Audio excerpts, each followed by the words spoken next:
క్రైస్తలో ఈరోజు దేవుని యొక్క వాగ్దానము సామెతల గ్రంథము 15వ అధ్యాయం 1వ వచనం. మృదువైన మాట క్రోధమును చల్లార్చును, నొప్పించు మాట కోపము రేపును. దేవుడి వాక్యం దించును గాక.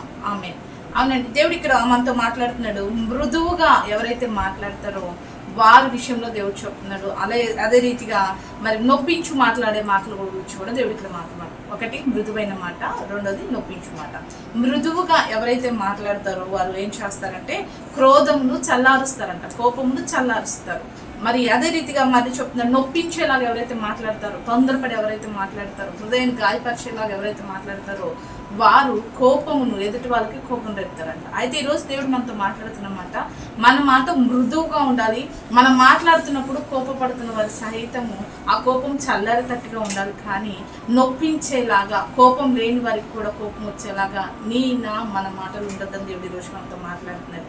కాబట్టి మృదువైన మాట మనం మాట్లాడుతూ అనేకమైన కోపాలు చల్లార్చే వారంగా మనం ఉండాలి. కానీ నొప్పించి మాటలు మాట్లాడుతూ కోపం లేని వారికి కూడా కోపం తెప్పించే వారంగా మనం ఉండొద్దు.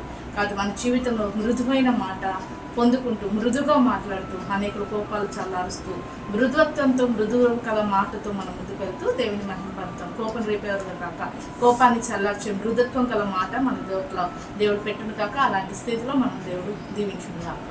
ఆమె ప్రార్థన చేసుకుందామండి. సకల ఆశీర్వాదాలు కారణభూతుడమైన మా ప్రియ పరలోక తండ్రి, ఈ యొక్క ప్రార్థనలకు ఇస్తున్న ప్రతి బిడ్డని జ్ఞాపకం చేసుకో.